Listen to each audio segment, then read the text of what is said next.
Hello, good morning सभी लोगों को। आज की इस वीडियो में हम लोग देखेंगे कि पुष्पी पौधों में लैंगिक जनन कैसे होता है। तो जनन किसे कहते हैं पहले ये देखेंगे, और पौधों में कैसे होता है और ये देखेंगे।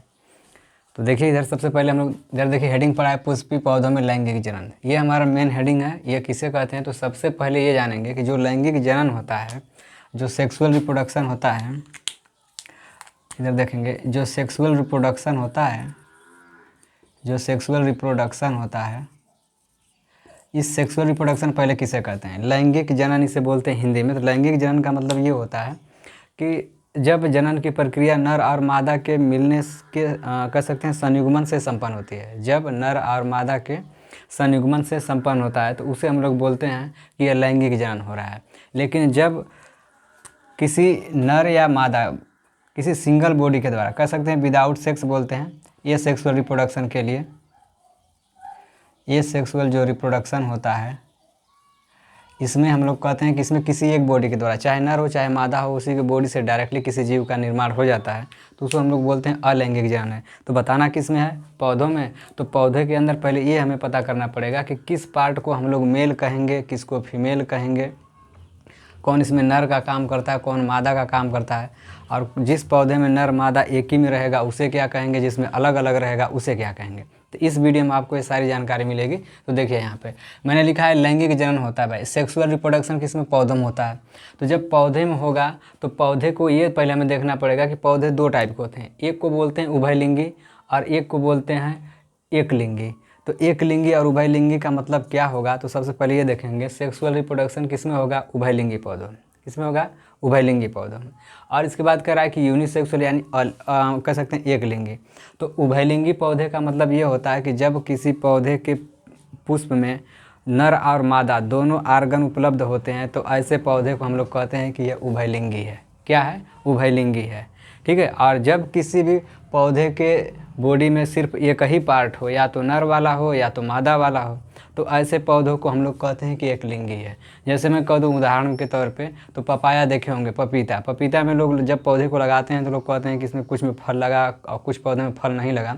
तो फल न लगने का कारण यह है कि उसमें जो नर और मादा के पौधे होते हैं, तो जो पौधा लगा है वह अगर नर होगा तो उसे मादा चाहिए, अगर मादा होगा तो उसे नर चाहिए। तो दोनों में कह सकते हैं निषेचन न होने के कारण उसके अंदर कभी फूल के अंदर कभी फल नहीं लगता है। तो यही कारण इसका है। तो देखेंगे कि जो उभयलिंगी पौधा होता है उसके अंदर नर और मादा दोनों लोग होते हैं। तो जब किसी पुष्पी पौधे का जनन बताना होगा तो सबसे पहले हमें उस पौधे का मेन आर्गन जो होता है ना, पौधे का जो मुख्य आर्गन होता है, जो मेन आर्गन होता है, उसे हम लोग कहते हैं फ्लावर है। क्या है, फ्लावर है। तो ये यहाँ पे देखेंगे जो फ्लावर होता है यह पौधे का सबसे कह सकते हैं कि मेन पार्ट होता है। क्या होता है, मेन पार्ट माना जाता है। ठीक है। तो मुख्य भाग क्या, फ्लावर है। तो फ्लावर को देखकर ही पता कर सकते हैं कि इस पौधे के अंदर कौन सा नर है कि या मादा है। तो ये आपका कह सकते हैं आपके सामने डायग्राम है। ये फूल या पुष्प को देख करके आप बता सकते हैं कि कौन नर है कौन मादा है। तो आइए इसमें देखते हैं किस भाग को नर कहेंगे किस भाग को मादा कहेंगे।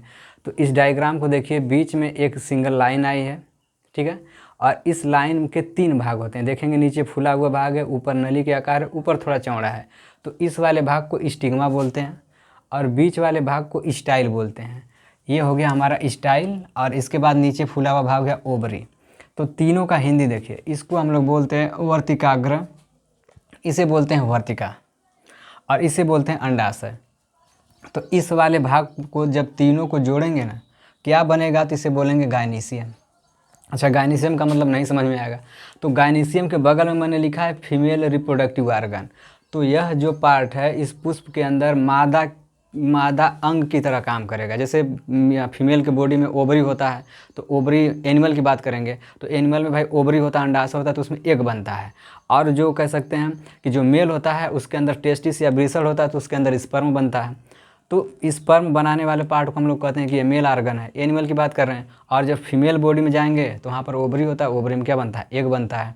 तो सेम उसी तरीके से पौधों में भी दोनों आर्गन अलग अलग होते हैं। तो जो आर्गन कह सकते हैं कि एग का निर्माण करेगा, अंडे का निर्माण करेगा, उसे हम लोग कहते हैं कि ये फीमेल पार्ट है। तो वहाँ पर एनिमल में लिखा रहता है कि जो फीमेल वाला भाग होगा वह अंडाशय होगा। तो यहाँ पर भी सेम उसी तरीके से होगा, इसे हम लोग बोलते हैं गायनीशियम।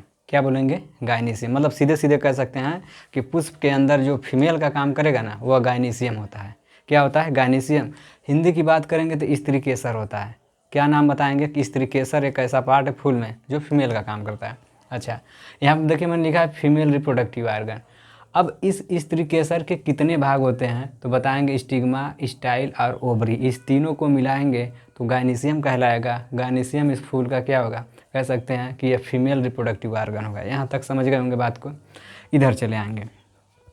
इधर देखिए मैंने ये वाली जो दो संरचना बनाई है, ये मल्टी होते हैं, मतलब बहुत सारे होते हैं। समझने के लिए मात्र 2 ही बनाया गया है, ठीक है। तो ये बहुत होते हैं फूल के अंदर। तो इधर देखिए ऊपर फूले हुए भाग को हम लोग कहते हैं एंथर। इसका हिंदी जानना चाहेंगे तो परागकोश बोलते हैं। क्या बोलेंगे? परागकोश। Sorry, 1 minute. इसको बोलेंगे परागकोश, ठीक है। ये हिंदी है। और इसे बोलेंगे, इस डंठल को बोलते हैं फिलामेंट बोलते हैं। हिंदी में तंतु बोलते हैं। क्या बोलेंगे? तंतु बोलते हैं। तो परागकोश यानी एंथर और फिलामेंट को जब दोनों को मिलाएंगे तो इस संरचना को बोलेंगे एंड्रोसियम। क्या बोलेंगे? एंड्रोसियम। एंड्रोसियम को हिंदी में पुमंग बोलेंगे। और पुमंग के नीचे देखिए मैंने लिखा है मेल रिप्रोडक्टिव ऑर्गन। ये क्या है? मेल रिप्रोडक्टिव ऑर्गन है। तो इसमें कह सकते हैं कि जो पुष्प का जो मेल रिप्रोडक्टिव ऑर्गन होता है उसी को हम लोग एंड्रोसियम बोलते हैं। क्या बोलेंगे? एंड्रोसियम। या कह सकते हैं एंड्रोसियम पौधे का मेल रिप्रोडक्टिव ऑर्गन होता है और गायनीसियम क्या होता है? फीमेल रिप्रोडक्टिव ऑर्गन होता है। तो मेल रिप्रोडक्टिव ऑर्गन के अंदर जैसे एंथर है यानी परागकोश है, तो परागकण नाम सुने होंगे।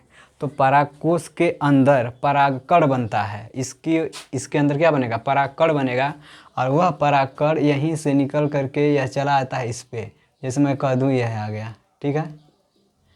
और ये हो गया तुम्हारा परागकण। क्या हो गया? परागकण हो गया। क्या हो गया? परागकण, ठीक है। अब ये है क्या? तो भाई मेल है। कौन सा पार्ट है? मेल है। अच्छा, ओवरी यहाँ पर है, तो ओवरी के अंदर क्या बनेगा? एग बनेगा। तो यहाँ पर क्या है? एग बन गया। तो एग बनने के बाद यहाँ से परागकण क्या करता है? इसी से एक नली निकलती है जिसे हम लोग कहते हैं पराग नलिका। उस नलिका के सहारे से इसके अंदर का केंद्रक यानी इसके अंदर मेल केंद्रक होगा। यानी यहाँ पे कह सकते हैं कि मेल का न्यूक्लियस किस में होगा? परागकण में। और फीमेल का न्यूक्लियस किस में होगा? तो कह सकते हैं कि ओवरी में। किस में होगा? फीमेल जो न्यूक्लियस होगा, न्यूक्लियस ओवरी में। तो इतना सुने होंगे कि जब निषेचन होता है, निषेचन का मतलब ये होता है कि जब मेल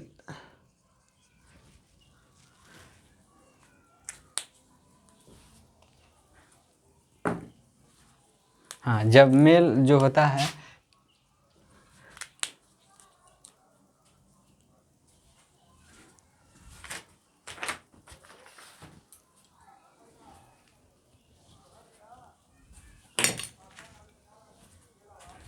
इधर देखिए कि निषेचन में होता है कि जब मेल का जो गैमीट होता है और इधर हो जाएगा फीमेल गैमीट, दोनों मिलेंगे तो जाइगोट बनेगा। क्या बनेगा? जाइगोट बनेगा। इसी क्रिया को क्या कहते हैं? निषेचन। क्या कहेंगे? निषेचन, या इंग्लिश में कहेंगे फर्टिलाइजेशन। क्या कहेंगे? फर्टिलाइजेशन कहते हैं, ठीक है। तो सेम जो फर्टिलाइजेशन का मतलब हो गया भाई निषेचन। तो निषेचन किसे कहते हैं? कि जब मेल गैमीट फीमेल गैमीट से मिलता है तो उसे क्या कहते हैं? निषेचन कहते हैं। तो पौधे के अंदर कुछ इस प्रकार से पराग मतलब कह सकते हैं निषेचन होता है। तो परागकण कहाँ बनता है भाई? कहेंगे परागकोश के अंदर। अच्छा, इसके बाद देखेंगे ऊपर मैंने रेड कलर से ये कुछ पंखुड़ी वगैरह बनाया है, नीचे देखिए मैंने ग्रीन कलर से बनाया है। दोनों का मतलब क्या है? देखिए मैंने इधर लिखा है कैलिक्स, ठीक है। ऊपर लिखा है करोला। इसका मतलब बड़ा इंपॉर्टेंट है इसका। देखिए तो फूल के अंदर जो पौधा होता है, पौधे पे जो पुष्प लगता है, पुष्प में 2 कलर होते हैं। एक को आप जो अपनी भाषा में कहते हैं कोढ़ी होता है, वो ग्रीन होता है, और उसके ऊपर हरे को छोड़ के किसी कलर का लग सकता है। इधर देखिए तो जो रेड कलर का होगा, येलो कलर का होगा, ब्राउन या किसी भी कलर का होगा मगर ग्रीन कलर का नहीं होगा, तो उस वाली संरचना को हम लोग क्या बोलेंगे? करोला। एक वर्ड में क्या बोलेंगे? करोला, ठीक है। और करोला के नीचे लिखा गया है भाई पेटल। तो पेटल इसलिए लिखा गया है कि जब जैसे मैं कह दूँ गुलाब का फूल ले लीजिए, तो गुलाब के फूल को जब पंखुड़ी सारी निकालते हैं तो सारी पंखुड़ी अलग अलग निकल जाती है, लेकिन नीचे कोड़ी होता है ग्रीन कलर का होता है। तो उस एक पंखुड़ी कलर वाले की बात कर रहे हैं जो पिंक कलर का होता है, उस कलर वाले भाग को एक को बोलते हैं पेटल। क्या बोलते हैं, पेटल। और गुलाब के जैसे में फूल में जितनी सारी पंखुड़ी हैं उनको एक साथ समूह में क्या कहेंगे, तो उनको एक साथ समूह में हम लोग कहेंगे करोला। तो किसी भी पुष्प का जो रंगीन वाला भाग होता है उसे हम लोग कहेंगे करोला। और उस करोला की इकाई क्या होती है, तो उस करोला की इकाई होती है पेटल। पेटल किसे कहेंगे, तो उस फूल का जो एक पार्ट होगा, एक पंखुड़ी होगी, उसी को हम लोग बोलते हैं पेटल। तो कह सकते हैं कि पेटल से करोला बना होता है, या करोला की सबसे छोटी इकाई क्या होती है, वह पेटल होती है। यह हमेशा रेड ब्राउन किसी कलर का हो सकता है, मगर कभी ग्रीन कलर का नहीं होगा, तो इसे बोलते हैं भाई करोला। अच्छा, इसके बाद नीचे चले आएंगे, इधर देखिए ये हो गया कोड़ी। जैसे मैं कह दूं कि अगर किसी फूल में अगर लगाना है, इसे हटाइए पहले, इधर देखिए ये वाली संरचना देखे होंगे कि जो इस तरीके से, तो ये इसके अंदर से इस तरीके से फूल लगता है, ठीक है। तो यह वाला जो कलर वाला भाग होगा यहाँ से, जो यहाँ पे कलर वाला होगा, इस कलर वाले को बोलेंगे करोला। और ये जो जिसे कोढ़ी बोलते हैं भाई, क्या बोलते हैं, कोढ़ी बोलते हैं, इसी को हम लोग साइंस विज्ञान की भाषा में बोलते हैं कैलिक्स। और इस कैलिक्स में देखेंगे 1 2 3 यानी 4 5 टोटल 5 नंबर होता है, किसी में 6 होता है, किसी में 7 होता है, इस तरीके से 5 6 7 हो सकता है, जो भी नंबर होगा पौधे की जाति के आधार पर डिपेंड होगा नंबर कितना होगा। तो इसी में से एक पार्ट को बोलेंगे हम लोग सेपल। क्या बोलेंगे, सेपल। तो कैलिक्स की इकाई को हम लोग सेपल बोलते हैं, और करोला की इकाई को पेटल बोलते हैं। तो किसी भी फूल के पास फूल जब लेंगे तो उसके नीचे से देखेंगे जो ग्रीन वाला भाग होगा उसे ओनली वन वर्ड में कॉल करेंगे कि भाई ये क्या है, कैलिक्स है। अगर कोई कहे कैलिक्स किसका बना होता है, तो बताएंगे ये सेपल का बना होता है। Sepal is the unit of the, कह सकते हैं, कैलिक्स। सेपल किसकी इकाई होता है, तो कैलिक्स का। तो इधर देखिए ये हो गया, पूरे समूह में कह देंगे कि है क्या, तो पूरे समूह में कह देंगे कि ये कैलिक्स है। लेकिन इस कैलिक्स को बनाने वाली एक इकाई को क्या कहेंगे, सेपल कहेंगे। सेम उसी तरीके से ऊपर चले जाएंगे, देखिए मैंने लिखा है यहाँ पर, ये जो पार्ट है इसे मैंने लिखा है करोला। तो करोला की एक सिंगल इकाई क्या बोलेंगे, पेटल बोलेंगे। नीचे फ्लावर देखेंगे, फ्लावर के नीचे एक बेस पार्ट होता है जिसके ऊपर ओवरी लगा होता है। ये देखिए अंडाशय है, अंडाशय जिस वाले भाग पे बैठता है उसे थैलमस बोलते हैं। क्या बोलते हैं, थैलमस। जैसे मैं कह दूं थैलमस का डायग्राम देखिए, यहाँ देखिए, तो जो इस तरीके से भाग लगा हुआ है, इस तरीके से, और इसके ऊपर इस तरीके से ओवरी आके ऐसे लगा हुआ है, तो इस वाले भाग को हम लोग क्या कहते हैं, ये हो गया ओवरी। ओवरी जिस पे ऐसे बैठा हुआ है, तो इस वाले भाग को क्या कहेंगे, थैलमस कहेंगे। क्या कहेंगे, थैलमस, ठीक है। तो ये हो गया थैलमस। तो ये वही वाला भाग यहाँ पे लिखा गया, ये थैलमस है। और इसके बाद अब देखिए ओवरी के अंदर जो केंद्रक बनेगा वह फीमेल न्यूक्लियस कहलाएगा, और परागकण के अंदर जो होगा वह मेल होगा। तो मेल और फीमेल दोनों क्या करेंगे, इसके अंदर मिलेंगे, और फर्टिलाइजेशन के बाद क्या बनेगा, इधर देखिए इसके बाद मैंने लिखा है अंदर जो खाली जगह है, उस खाली जगह को हम लोग लोक्यूल कहते हैं। क्या कहेंगे, बीजांड। और उसके बाद मैंने लिखा है ओव्यूल, ठीक है। तो ओव्यूल और लोक्यूल ओवरी के अंदर वाले भाग होते हैं। तो यही इसी को देख करके आप बता सकते हैं, ओव्यूल को, बीजांड को देख के बता सकते हैं कि उसके अंदर बीज कितना बनेगा। तो इसको काउंट कर लेंगे, काउंट करने के बाद पता चल जाएगा कि इसके अंदर कितने बीज बनेंगे। जैसे मैं कह दूँ, देखे होंगे कोलगट्टा देखे होंगे, या जो उसका कवर होता है उसको देख के बता सकते हैं कि इसमें सीड कितना बना होगा। तो उसी को बोलते हैं ओव्यूल बोलते हैं। क्या बोलेंगे, ओव्यूल। ओव्यूल का मतलब बीजांड, बीजांड के अंदर बीज बनता है। तो उसको काउंट करके बता सकते हैं कि how many seed are form in this plant, इस पौधे में कितना सीड बना होगा। तो उसी वाले भाग को हम लोग क्या बोलते हैं, उसी वाले भाग को हम लोग ओव्यूल बोलते हैं। तो सबसे पहले सेक्सुअल रिप्रोडक्शन पढ़ने के लिए अगर पौधे की बात करेंगे, एनिमल का तो सबको कुछ ना कुछ पता ही होता है, तो पौधों का नहीं पता होता। पौधों को पता करने के लिए पहले आपको एक पुष्प बना करके और उस पुष्प के सारे पार्ट को देख सकते हैं। इसको अगर क्लियर देखना होगा तो गुड़हल का फूल ले लीजिएगा, गांव में मिल जाएगा आपको, और उस गुड़हल के फूल को लेकर देखिएगा, नीचे से देखते हुए चले जाएंगे भाई, जो ग्रीन कलर का होगा उसे कहेंगे कैलिक्स है, जो रेड कलर का होगा उसे बोलेंगे कि यह करोला है, जो अंदर फूला हुआ भाग होगा उसे बोलेंगे वह क्या है, गाइनीशियम है। और इस गाइनीशियम के बगल में से बहुत मल्टी ऐसे निकले होंगे जिसे हम लोग कहेंगे एंड्रोसियम निकला होता है। क्या निकला होता है, एंड्रोसियम। तो इसको आप एक बार फूल को देख लीजिएगा, एकदम क्लियर प्रैक्टिकली ये सब कुछ समझ में आएगा आपको, एक भी वर्ड इधर उधर नहीं होगा, और किसी भी फूल को ऐसे देख करके पहचान सकते हैं, ठीक है। ये हो जाएगा। हाँ, और इसके बाद ये बताना था कि ये जो कलर होता है ऊपर, ये कहेंगे कि नीचे वाला ग्रीन होता है, ये ऑलवेज ग्रीन होता है, ऊपर वाला किसी कलर का हो जाएगा। रीजन क्या, इसका बेनिफिट क्या, बेनिफिट ये है कि पौधे के अंदर एक क्रिया होती है जिसे बोलते हैं पोलिनेशन। पोलिनेशन को हिंदी में बोलते हैं परागण। परागण का मतलब ये होता है कि जब पौधे का नर वाला भाग मादा वाले भाग के पास जाता है तो उस जाने की क्रिया को बोलते हैं भाई पोलिनेशन। तो पोलिनेशन कभी एयर के द्वारा होता है तो कभी इंसेक्ट के द्वारा होता है। तो इंसेक्ट के द्वारा जो पोलिनेशन होता है तो इंसेक्ट के माइंड में ये चलता है कि जो जिस पौधे का कलर, उसके करोला का कलर ज़्यादा गाढ़ा होगा तो वह ये समझता है कि इसके अंदर ज़्यादा जूस भरा होगा या ज़्यादा रस होगा। तो इस कलर को देख करके वो अट्रैक्ट हो जाता है और इस पर जैसे ही बैठता है उससे भोजन लेने के लिए तो उसके बॉडी पे ये परागकण लग जाते हैं और लगने की वजह से वह परागकण सीधे कहाँ चले जाते हैं, स्टिग्मा पे। ठीक है, तो स्टिग्मा पे जाते हैं तो इनका निषेचन हो जाता है। तो पोलिनेशन कई प्रकार का होता है।